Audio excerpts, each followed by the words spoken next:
तो हमारे पास जो कंडीशंस हैं वो 3 कंडीशंस हैं। पहली कंडीशन सपोर्टर ऑफ कंबशन होना चाहिए, जिसे हम कहते हैं ऑक्सीजन। जितने भी हमारे फायर एक्सटिंग्विशर्स होते हैं वो पास प्रिंसिपल पर वर्क करते हैं। CO2 में ऐसा क्या है, वो क्यों फायर को एक्सटिंग्विश कर पा रहा है? सो CO2 is denser then that of oxygen.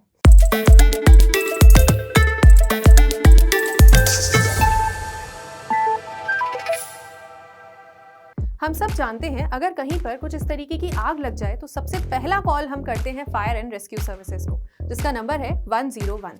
वहां से जो फायरमैन आते हैं वो काफी घंटों की मेहनत के बाद इस आग को कंट्रोल कर पाते हैं, इस फायर को एक्सटिंग्विश कर पाते हैं। साथ ही साथ हम सब ने ये भी नोटिस किया है कि डिफरेंट प्लेसेस पर, चाहे वो स्कूल की बिल्डिंग हो, चाहे वो कोई अपार्टमेंट हो, चाहे वो हॉस्पिटल हो, एयरपोर्ट हो, या वो कोई भी बिल्डिंग हो, वहां पर वॉल्स पे आपको इस तरीके का रेड कलर का मेटालिक सिलेंडर जरूर मिलेगा। ये होता है आपका फायर एक्सटिंग्विशर। अगर कहीं पर स्मॉल फायर स्प्रेड हो चुकी है तो उसे कंट्रोल करने के लिए यूज किया जाता है इस फायर एक्सटिंग्विशर का। आज हम डिटेल में बात करने वाले हैं about a type of fire extinguisher जिसे हम कह रहे हैं सोडा एसिड फायर एक्सटिंग्विशर। जैसा कि मैंने अभी कहा, कहीं पर अगर छोटे अमाउंट में आग लगी है तो उसे एक्सटिंग्विश करने के लिए या उसे फर्दर स्प्रेड होने से बचाने के लिए इन छोटे छोटे से सिलेंडर्स का यूज किया जाता है। लेकिन हम सबके मन में ये डाउट हमेशा रहता है कि ऐसा क्या मैजिक यहाँ पर हो रहा है, ऐसा क्या प्रेजेंट है सिलेंडर के अंदर जिस वजह से इस फायर को एक्सटिंग्विश यहाँ पर किया जा रहा है। किस प्रिंसिपल पर हमारे फायर एक्सटिंग्विशर्स वर्क करते हैं, ये जानने से पहले ये जानना काफी ज्यादा जरूरी है कि जो आग लगी उसकी कंडीशंस क्या हैं, क्या क्या कंडीशंस नेसेसरी हैं उस आग के लिए, उस कंबशन के लिए। तो हमारे पास जो कंडीशंस हैं वो 3 कंडीशंस हैं। पहली कंडीशन सपोर्टर ऑफ कंबशन होना चाहिए, जिसे हम कहते हैं ऑक्सीजन। बिना ऑक्सीजन के आपकी फायर ब्रेकआउट नहीं हो सकती। साथ ही साथ attainment of ignition temperature. Now this ignition temperature is the minimum temperature which is required by any substance for its burning. अगर आपका कोई सब्सटेंस है वो जलना तभी स्टार्ट करेगा जब उसका टेम्परेचर उसके इग्निशन टेम्परेचर के बराबर हो जाए। अगर टेम्परेचर इग्निशन टेम्परेचर से कम है तो वो सब्सटेंस बिल्कुल भी नहीं जलेगा। साथ ही साथ बहुत ज़्यादा इंपॉर्टेंट कंडीशन, आपका सब्सटेंस कैसा होना चाहिए, कंबस्टिबल सब्सटेंस। अगर ये तीनों कंडीशंस फुलफिल हो रही हैं तभी कहीं पर आग लगी है, तभी आपका कंबशन हो पा रहा है। अब ये तो हुआ कि आग लगी कैसे। अब पॉइंट ये है कि इस फायर को एक्सटिंग्विश कैसे किया जाए। तीनों ही कंडीशंस यहाँ पर नेसेसरी हैं। कंबस्टिबल सब्सटेंस, आपने फ्यूल ले लिया है, सपोर्टर ऑफ कंबशन यहाँ पर प्रेजेंट है विच इज योर ऑक्सीजन, साथ ही साथ अटेनमेंट ऑफ इग्निशन टेम्परेचर भी यहाँ पर हो रहा है। अब फायर इजीली यहाँ पर ब्रेकआउट हो चुकी है। इसे एक्सटिंग्विश करने के लिए आपको तीनों में से किसी एक फैक्टर को रिमूव करना होगा। जैसे कि हमने यहाँ पर ऑक्सीजन को रिमूव किया।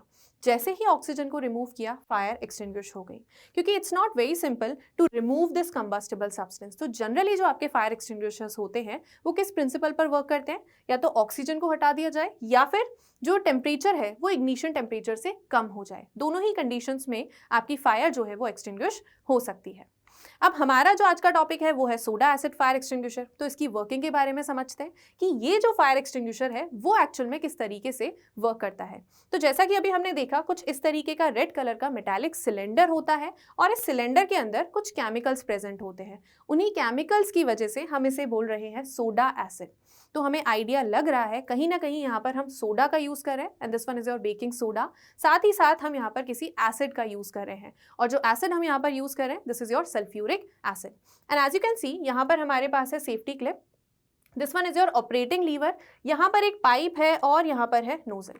तो अगर कहीं पर भी आग लगती है, सबसे पहले इस फायर एक्सटिंग्विशर को या इस मेटालिक सिलेंडर को वॉल से उतारा जाता है और उसे नीचे रखा जाता है फोर्सफुली, और उसके बाद सबसे पहले इस सेफ्टी क्लिप को रिमूव किया जाता है and with the help of this operating lever कुछ ना कुछ यहाँ पर प्रेजेंट है सोडा एसिड फायर एक्सटिंग्विशर में, जो कि ब्रेक होगा।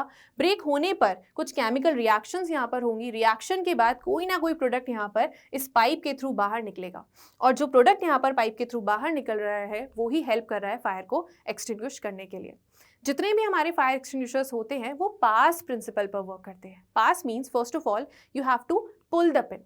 A represent over here aim, S represent squeeze, and another S represent sweep at the side। जहाँ भी आग लगी है वहाँ पर आपको इस पर्टिकुलर फायर एक्सटिंग्विशर को लेकर जाना है।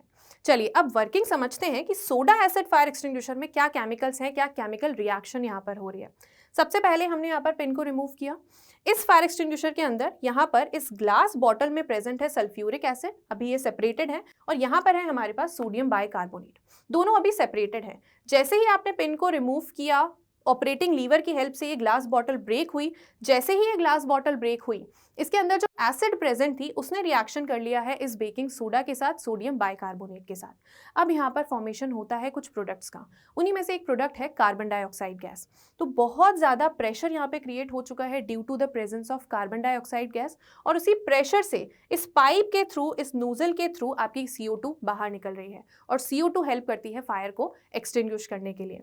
जो केमिकल रिएक्शन हो रही है यहाँ पर वो कुछ इस तरीके से है। Here we have the sodium bicarbonate, और जैसे ही वो ग्लास बॉटल ब्रेक हुई, सल्फ्यूरिक एसिड उसके साथ मिलने पर यहाँ पर होती है रिएक्शन, फॉर्मेशन होता है सोडियम सल्फेट का, वाटर का, और साथ ही साथ मोस्ट कॉमन फायर एक्सटिंग्विशर जिसे हम यूज करते हैं carbon dioxide. Generally carbon dioxide fire extinguishers का भी यूज किया जाता है। सिंपली उनमें क्या प्रेजेंट है, CO2 यहाँ पर क्रिएट हुआ है after a particular reaction, carbon dioxide.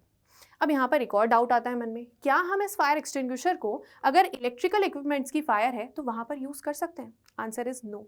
Reason is sodium sulphate का फॉर्मेशन हुआ है जो कि एक्वस फॉर्म में है। जब ये एक्वस फॉर्म में है तो it will behave like the good conductor of electricity.